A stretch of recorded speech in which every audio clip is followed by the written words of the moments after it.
A chuva caía fina e insistente sobre as ruas de São Paulo, transformando o asfalto em um espelho escorregadio que refletia as luzes amareladas dos postes.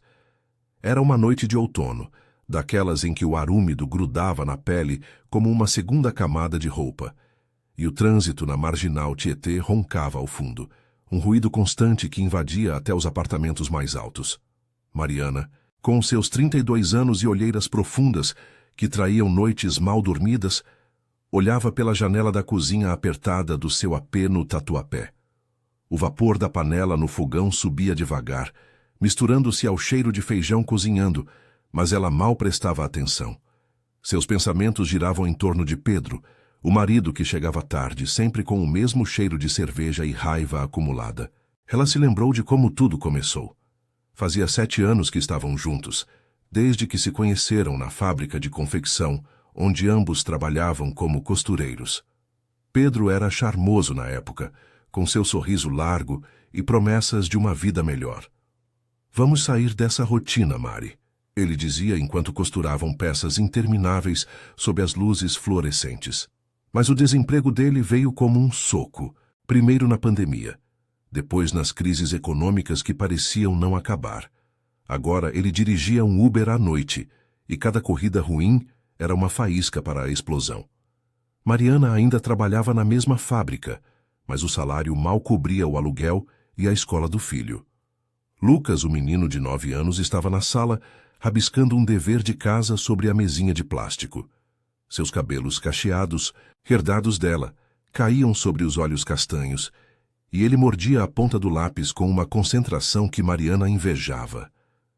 "Mãe, quando o pai chega?" perguntou ele pela 3ª vez, sem tirar os olhos do caderno. Ela forçou um sorriso, virando-se para mexer o feijão. "Logo, amor, ele está trabalhando duro pra gente." Mas por dentro, um nó se formava no estômago. As brigas tinham piorado nos últimos meses. Pedro chegava irritado, reclamando do trânsito dos passageiros mal educados, e ela era o alvo fácil. "Você não faz nada direito", ele gritava, e as palavras cortavam mais que qualquer tapa. A porta da frente rangeu anunciando a chegada. Pedro entrou tropeçando, as chaves tilintando no bolso da calça jeans surrada. Seu rosto, marcado por uma barba por fazer e olhos vermelhos de cansaço, endureceu ao ver a bagunça na cozinha. "Porra, Mari, de novo isso? A casa tá uma zona." Ele jogou a mochila no sofá, o som ecoando no espaço pequeno. Mariana sentiu o coração acelerar. "Eu tava limpando, Pedro. O Lucas estava ajudando, mas ele tem lição." Ela tentou manter a voz calma, como as terapeutas da TV recomendavam, mas o tremor nas mãos atraía. Ele se aproximou, o cheiro de cigarro e suor preenchendo o ar. Lição? Ele devia estar na rua aprendendo a ser homem, não nessa baboseira de escola particular que a gente não pode pagar. Pedro pegou as chaves do bolso e as balançou no ar como se fossem uma arma. Lucas ergueu a cabeça da mesinha, os olhos arregalados, mas Mariana fez um sinal discreto para ele ficar quieto. "Por favor, não grita. O jantar está quase pronto." Ela estendeu a mão para pegar as chaves, um gesto automático de anos de convivência, mas Pedro recuou. "Você acha que eu sou seu empregado? Eu que sustento essa casa." A discussão escalou rápido como sempre. Pedro apontou o dedo para ela, a voz subindo de tom. "Você gasta tudo no supermercado na roupa do moleque e eu volto morto de fome." Mariana rebateu, a frustração transbordando. "Eu trabalho o dia todo, Pedro. Você acha que costurar 12 horas é fácil? E o dinheiro do Uber, vai para onde?" Ele bufou, o rosto vermelho de raiva. "Para pagar as contas que você cria. Se não fosse por mim, vocês estavam na rua." Foi então que tudo explodiu. Pedro ergueu o braço e arremessou as chaves com força, mirando o rosto dela. O metal frio acertou sua bochecha esquerda, um impacto ardente que a fez cambalear para trás.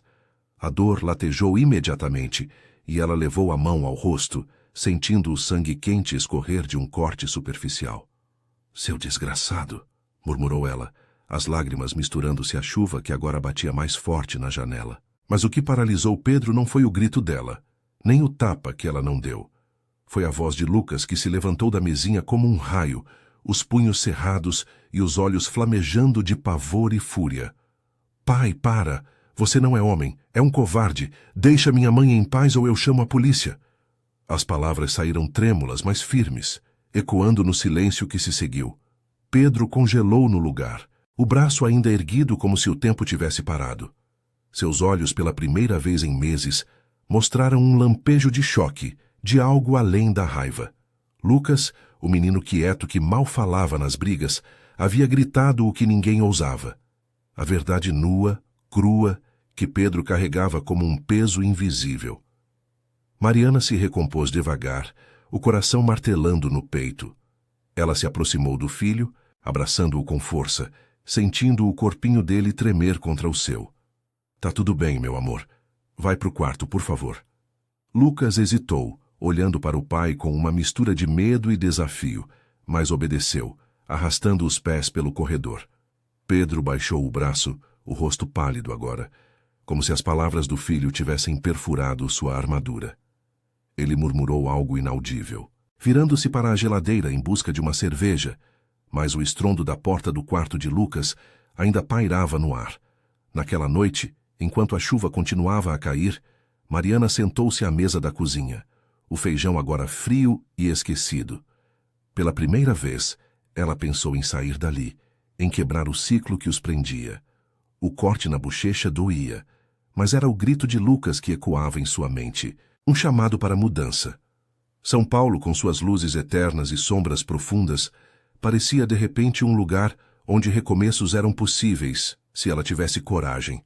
Mas a coragem, ela sabia, viria aos poucos, impulsionada pelo amor pelo filho e pela fraqueza que via no homem que um dia amou.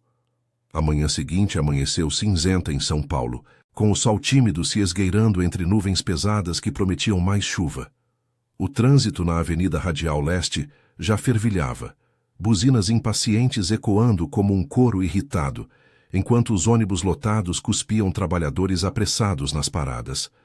Mariana acordou com a bochecha latejando, o corte inchado e roxo como uma marca de guerra, que ela tentou esconder com maquiagem barata do armário do banheiro. O espelho embaçado pelo vapor do chuveiro devolvia uma imagem cansada. Olhos inchados de choro contido, cabelos presos em um coque desleixado.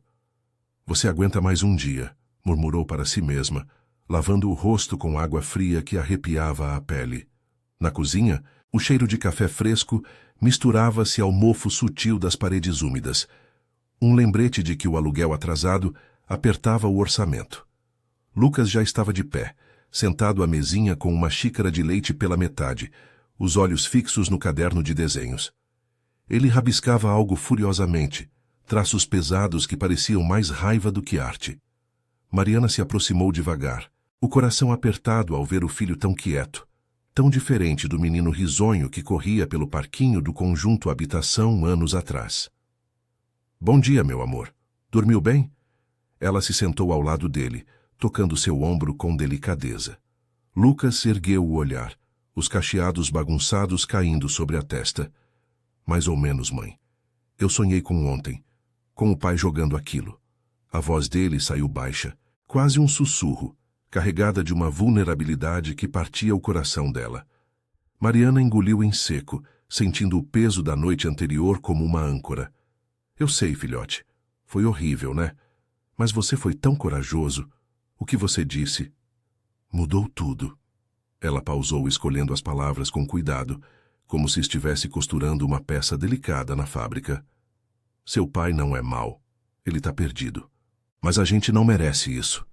Antes que Lucas pudesse responder, a porta do quarto de Pedro rangeu. Ele surgiu no corredor, desgrenhado, com a camisa amassada da noite anterior e um copo de água na mão. Seus olhos desviaram do rosto dela, pousando no chão rachado do piso. O silêncio era ensurdecedor, quebrado apenas pelo ronco distante de um caminhão na rua. Pedro pigarreou, aproximando-se da mesa com passos hesitantes. Bom dia, murmurou, a voz rouca de quem não dormira direito. Ele olhou para Lucas e, pela primeira vez em muito tempo, havia algo além de irritação em seu olhar. Remorso, talvez, ou medo de ter quebrado algo irreparável. Mariana tensionou os ombros instintivamente, protegendo o filho com o corpo. Bom dia, Pedro. Você... Tá bem. As palavras saíram forçadas, um equilíbrio precário entre confronto e sobrevivência. Ele se sentou do outro lado da mesa, esfregando as mãos no rosto barbado. Eu. Porra, Mari, eu não queria aquilo. As chaves escorregaram. Eu tava puto com o dia, com um passageiro que me deu nota baixa e ainda cuspiu no carro. Mas não é desculpa.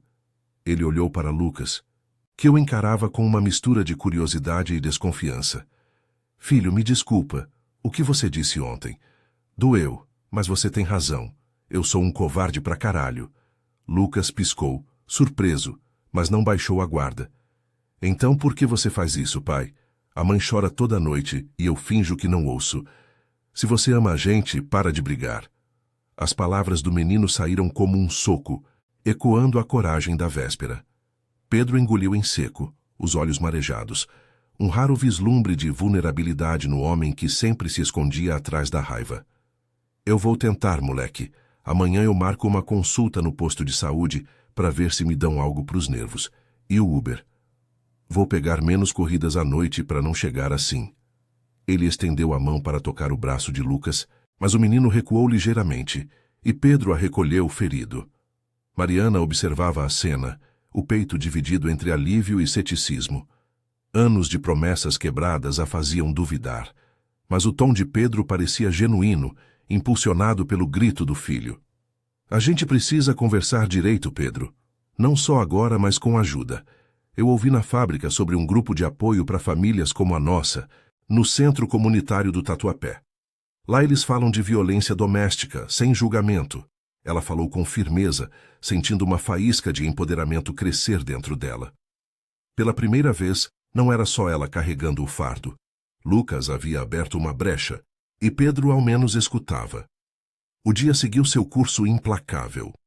Mariana levou Lucas à escola, o caminho a pé sob a garoa fina, que molhava as calçadas irregulares. As árvores da praça central balançavam com o vento úmido, e o cheiro de pão fresco da padaria vizinha contrastava com a dor surda em sua bochecha. Na fábrica, o zumbido das máquinas de costura a engoliu como sempre, mas sua mente vagava. Durante o almoço, na cantina apertada com cheiro de arroz e feijão, ela confidenciou em Joana, a colega de 40 anos que tricotava linhas de conversa tão habilidosa quanto as de tecido. Ele jogou as chaves no meu rosto, Joe. E o Lucas? Meu Deus! O menino defendeu a mãe como um leão. Joana parou de mastigar, os olhos castanhos cheios de empatia. Mari, isso é agressão, não é brincadeira. Eu passei por isso com meu ex e demorei para ver. Vai nessa do centro comunitário. E leva o Pedro se ele topar. Mas cuida de você primeiro. Se piorar, liga pro 180. É o Disque Denúncia. Você não tá sozinha. As palavras da amiga foram como um bálsamo, reforçando a decisão que brotava em Mariana. Pela tarde, enquanto pedalava a máquina sob as luzes fluorescentes, ela imaginou um futuro diferente. Talvez um emprego melhor, ou até um curso noturno, para se qualificar como supervisora. O apoio de Joana e a bravura de Lucas a impulsionavam, transformando o medo em determinação. Ao voltar para casa, o sol poente tingia o céu de laranja sobre os prédios altos do Tatuapé, um raro momento de beleza na selva de concreto. Pedro já estava lá, surpreendendo-a com a mesa posta. Pratos simples de macarrão com salsicha, mas um gesto. Lucas sorriu pela primeira vez no dia, e durante o jantar a conversa fluiu tímida sobre o dia na escola e as corridas do Uber. Não era perfeito. As cicatrizes da noite anterior ainda doíam, e Pedro evitava tocar no assunto profundo. Mas era um passo, um obstáculo superado com o apoio mútuo que faltava há tanto tempo. Enquanto lavava a louça, ouvindo as risadas baixas da sala, Mariana sentiu as lágrimas quentes escorrerem, não de dor, mas de esperança frágil. São Paulo, com sua correria impiedosa e solidariedade escondida nos cantos, lhe ensinava que o recomeço exigia coragem coletiva. Mas sombras pairavam, o aluguel atrasado, as crises de Pedro e o medo de que a raiva voltasse. Ela secou as mãos, respirando fundo. O caminho era longo, mas pela primeira vez, ela via luz no fim do túnel escuro da marginal. A semana se arrastou sob um céu de São Paulo que alternava entre garoas mornas e sol escaldante, como se a cidade própria estivesse indecisa sobre o humor do dia. O ar carregado de poluição grudava nos pulmões, e o barulho constante das obras na Avenida Salim Farah Maluf invadia o apartamento no Tatuapé, um lembrete de que nada parava, nem mesmo as vidas estagnadas. Mariana acordava cedo, o corpo ainda marcado pelo corte na bochecha, que agora era uma mancha roxa desbotando. Mas o verdadeiro ferimento latejava no peito, uma mistura de alívio cauteloso e medo de que o equilíbrio frágil se rompesse a qualquer momento. Ela preparava o café da manhã com movimentos automáticos, o cheiro de pão na chapa misturando-se ao vapor da chaleira, enquanto observava Pedro e Lucas na sala. Pedro havia cumprido a promessa inicial. Marcou uma consulta no posto de saúde do bairro, um prédio cinza e lotado, onde o tempo de espera era maior que o de atendimento. Voltou com um receituário para calmantes e uma indicação para terapia em grupo, algo que ele resmungava como bobagem de psicólogo, mas engolia sem reclamar. Nos últimos dias, ele pegara menos corridas de Uber à noite, optando por entregas de almoço em horários mais calmos, o que o deixava em casa mais cedo, mas também mais tempo para o silêncio constrangedor que pairava entre eles. "Eu tô tentando, Mari", ele disse uma noite, enquanto lavavam a louça juntos pela primeira vez em meses. A voz saiu baixa, quase suplicante, os olhos evitando os dela, como se o contato pudesse reacender a faísca. Ela assentiu, sentindo o peso daquelas palavras como um fio tênue de esperança. Lucas, por sua vez, navegava entre a desconfiança e a curiosidade infantil. Na escola, ele contara aos amigos sobre a briga, uma versão editada, sem os detalhes sangrentos, e o professor de educação física notara sua distração nos treinos, recomendando que Mariana conversasse com a orientadora. "Ele está processando, mãe. Crianças sentem tudo em dobro", disse a mulher no telefone, uma voz gentil que ecoou como um conselho de tia. Mariana levou isso a sério, sentando-se com o filho à tarde no parquinho do conjunto habitação, onde o sol filtrava pelas árvores e o som de crianças gritando abafava as preocupações. "Filhote, o que você está sentindo sobre o papai agora?", perguntou ela, empurrando o balanço devagar. Lucas mordeu o lábio, os pés arrastando na terra seca. "Ele está mais quieto, né? Mas eu tenho medo que volte a gritar, tipo, e se ele jogar algo de novo? Eu protejo você, mãe, mas sou pequeno." As palavras do menino apertaram o coração dela, e Mariana o abraçou forte, o cheiro de suor e terra misturando-se ao perfume barato que usava para se sentir mais forte. "Você já me protegeu mais do que imagina, e a gente vai aprender juntos a não deixar isso acontecer." O obstáculo maior veio na quinta-feira, quando o boleto do aluguel chegou pelo correio, um envelope amarelo que caiu na caixa de metal enferrujada como uma bomba-relógio. Mariana o abriu na cozinha, o coração afundando ao ver o valor acumulado com os juros. 2 meses de atraso, mais taxas que engoliam o salário da fábrica. Pedro estava no sofá, assistindo a um jogo do Corinthians na TV velha, o volume baixo para não acordar Lucas que cochilava no quarto. "Pedro, olha isso." O proprietário ligou 2 vezes essa semana. Se não pagar até o fim do mês, ele ameaça despejo. Sua voz tremia, o pânico subindo como bile. Ele se virou devagar, o rosto endurecendo por um instante, mas conteve o impulso de explodir. O remorso da semana anterior ainda fresco. "Porra, Mari, eu sei, o Uber tá fraco, com essa gasolina lá em cima e os apps cheios de concorrência. Mas eu posso pegar mais turnos no fim de semana." Ela balançou a cabeça, sentando-se à mesa com as mãos trêmulas. "Não, você prometeu não exagerar.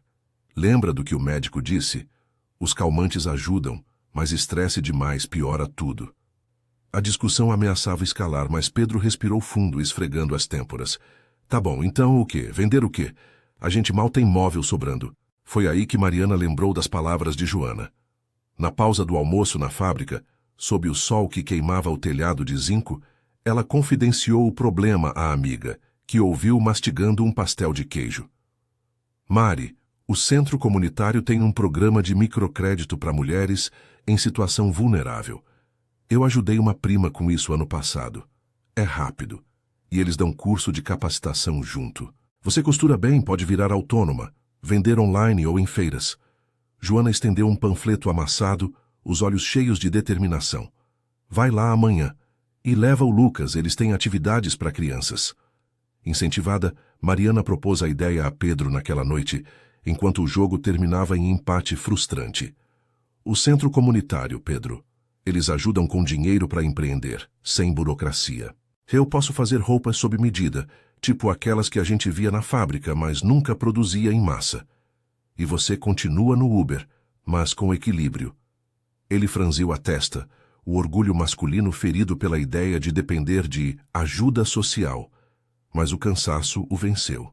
Se for pra gente se virar, eu topo. Mas eu vou junto para mostrar que tô nessa. Pela primeira vez, o apoio dele não soava como obrigação, mas como parceria. Um passo que aliviava o fardo que ela carregava sozinha há anos.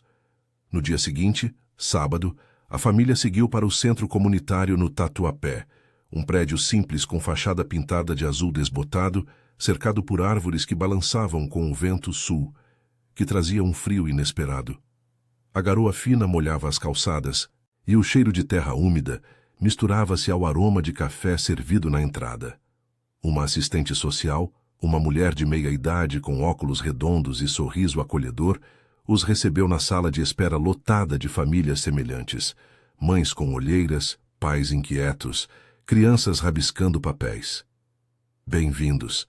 Aqui a gente constrói pontes, não muros, disse ela, guiando-os para uma reunião em grupo. Enquanto Mariana preenchia formulários, explicando a situação com voz firme, mas olhos úmidos, Pedro sentou-se ao lado de Lucas, que brincava com blocos de montar. O menino olhou para o pai hesitante. Pai, você acha que a gente vai ficar bem? Pedro engoliu em seco, a voz rouca. Acho que sim, moleque.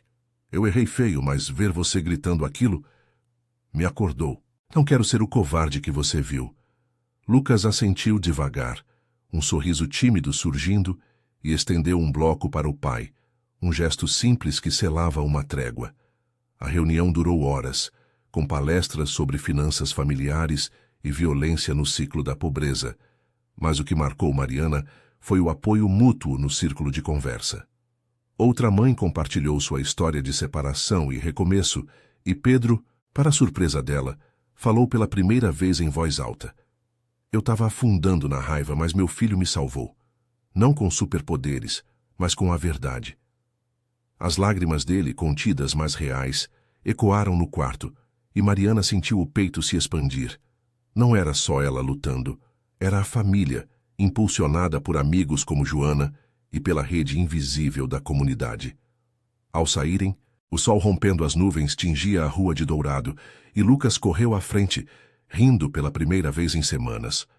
O aluguel ainda apertava, e as sombras da raiva de Pedro não sumiriam da noite para o dia, mas o apoio externo tecia uma rede de segurança.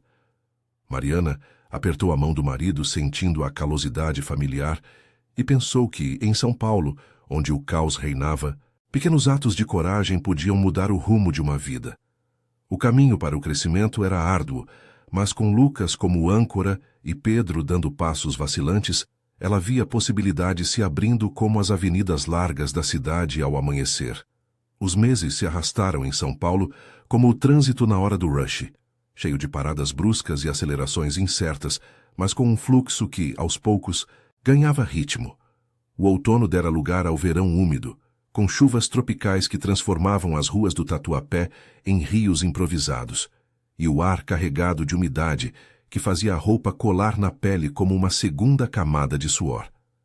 Mariana acordava agora com uma energia diferente, o corte na bochecha há muito cicatrizado em uma linha fina que ela via no espelho como um troféu de batalha vencida. O apartamento ainda era o mesmo, paredes mofadas, móveis gastos, mas o cheiro de feijão cozinhando se misturava agora ao de tecidos novos, pilhas de retalhos coloridos espalhados pela sala que ela transformara em ateliê improvisado. O programa do centro comunitário havia dado frutos mais rápidos do que ela imaginara. Com o microcrédito aprovado, Mariana comprara uma máquina de costura seminova. do tipo que via na fábrica, mas nunca podia tocar, e começara a produzir saias e blusas sob medida, inspiradas nas tendências que via nas vitrines da Avenida Brigadeiro Luiz Antônio durante as idas ao centro. Joana a ajudara a criar uma página no Instagram com fotos tiradas pelo celular sob a luz fraca da janela, e as encomendas começaram a pingar. Vizinhas do prédio, colegas da fábrica, até uma tia de Lucas que morava em Guarulhos. "Você tá voando, Mari. Isso é independência de verdade", dissera Joana na cantina da fábrica, enquanto dividiam um prato de arroz com ovo frito. O zumbido das máquinas ao fundo, como um aplauso distante. O dinheiro extra pagara o aluguel atrasado e até uma parcela de um curso online de design de moda, que Mariana fazia à noite, os olhos ardendo na tela do notebook emprestado. Pedro, por sua vez, navegava em águas turbulentas, mas com âncoras que o impediam de afundar. As sessões no grupo de terapia do centro comunitário, toda quarta-feira à noite, o obrigavam a confrontar as raízes da raiva. A infância em uma casa lotada no Brás, onde o pai dele bebia e batia, e o desemprego que o fazia se sentir um fracasso. "Eu viajava no Uber pensando que era o rei da estrada, mas na verdade estava fugindo de mim mesmo", confessara ele em uma das reuniões, a voz ecoando na sala com cheiro de café requentado e cadeiras de plástico rangendo. Os calmantes ajudavam a domar os nervos e ele reduzira as corridas noturnas para entregas de dia, o que o deixava em casa mais cedo, participando de jantares onde as conversas fluíam sem explosões. Ainda assim, não era fácil. Numa noite de quinta, após um passageiro que discutira a gorjeta, ele chegara irritado, batendo a porta com força. Mariana sentiu o velho medo subir, mas em vez de recuar, confrontou-o calmamente. "Fala comigo." "Pedro, não guarda isso." Ele bufou, mas sentou-se à mesa, desabafando sobre o dia, as palavras saindo como veneno liberado. Lucas, que ouvia da porta do quarto, aproximou-se hesitante e perguntou: "Pai, quer jogar bola amanhã? Tipo, no campinho da praça?" O convite simples quebrou o gelo e Pedro assentiu, os ombros relaxando pela primeira vez naquela noite. O maior teste veio no final de dezembro, com o Natal se aproximando, e o calor sufocante de São Paulo transformando o apartamento em uma sauna. O boleto da luz chegara alto, somado à conta da escola de Lucas, que incluía material extra para o projeto de ciências. Mariana calculava as finanças na mesa da cozinha, o ventilador de teto girando preguiçosamente, enquanto Pedro voltava de uma entrega suado e exausto. "A gente pode pular o Peru esse ano, fazer um macarrão com salsicha e pronto", sugeriu ela, tentando manter o otimismo, mas o estresse transparecia na voz. Ele parou na porta, o rosto vermelho não só pelo sol, e por um segundo a velha sombra da raiva piscou nos olhos. "Porra, Mari, sempre apertado, eu tô ralando, mas parece que nunca sai do lugar." A voz subiu, ecoando no espaço pequeno, e Lucas, que brincava no chão com um carrinho de brinquedo, ergueu a cabeça, os olhos arregalados como naquela noite fatídica. Mariana sentiu o coração disparar, mas lembrou das palavras da terapeuta. "Interrompa o ciclo antes que ele comece." Ela se levantou devagar, tocando o braço dele com firmeza. "Ei, para. A gente tá junto nisso, lembra? Liga pro grupo, fala com o pessoal lá. Ou vamos pro centro agora, eles têm plantão." Pedro hesitou, o peito arfando, mas o toque dela e o olhar de Lucas, não de medo puro, mas de uma confiança conquistada, o fizeram recuar. "Tá, você tem razão. Eu não quero ser aquele cara de novo." Ele pegou o telefone e ligou para o facilitador do grupo, desabafando em voz baixa enquanto caminhava pelo corredor. Minutos depois, voltou mais calmo, sentando-se ao lado do filho. "Desculpa, moleque. O pai tá aprendendo a não explodir."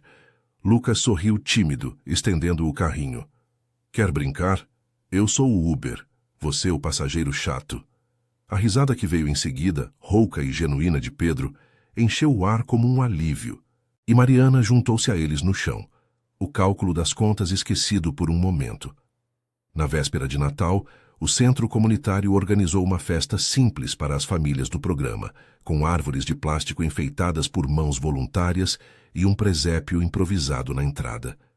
A garoa fina caía lá fora, molhando as ruas iluminadas por pisca-piscas baratos nas janelas dos prédios. Mas dentro, o calor humano aquecia mais que qualquer ar-condicionado. Mariana chegara com uma saia que costurara ela mesma, vermelha como o vestido de Natal que sonhara na infância pobre, e Pedro carregava uma sacola de doces que comprara com a gorjeta do dia. Lucas corria entre as crianças rindo alto enquanto jogava bola de meia, livre do peso que carregava meses antes. Na roda de conversa, a assistente social elogiou o progresso deles. Vocês são exemplo, viu? A violência não define, mas o esforço sim. Pedro, corado mas orgulhoso, respondeu. Foi o grito do meu filho que me paralisou. Ele me mostrou o espelho que eu evitava. Enquanto comiam rabanadas quentes e ouviam vilancicos tocados em violão desafinado, Mariana sentiu as lágrimas quentes nos olhos, não de tristeza, mas de uma gratidão profunda. O apoio de Joana, que aparecera na festa com um presente para Lucas, a rede do centro, que tecera laços invisíveis, e o crescimento mútuo da família, impulsionado pela bravura inicial do menino. Pedro apertou sua mão sob a mesa, um gesto silencioso de parceria, e Lucas correu para abraçá-los, o rosto sujo de açúcar. "Melhor Natal ever!" exclamou ele, e pela primeira vez, Mariana acreditou que era verdade. De volta ao apartamento, com as luzes da cidade piscando pela janela como estrelas urbanas, a família se aninhou no sofá gasto, assistindo a um filme antigo na TV. O futuro ainda reservava obstáculos, a economia instável, as recaídas possíveis, o sonho de um lugar maior. Mas o ciclo de dor fora quebrado, substituído por um de cura coletiva. Em São Paulo, onde o caos e a solidariedade dançavam tango, Mariana via que a verdadeira força vinha não da solidão, mas do laço que os unia. Um grito de criança que ecoara como um chamado para renascer. E assim, sob o zumbido distante da marginal Tietê, eles adormeceram, sonhando com amanheceres mais leves.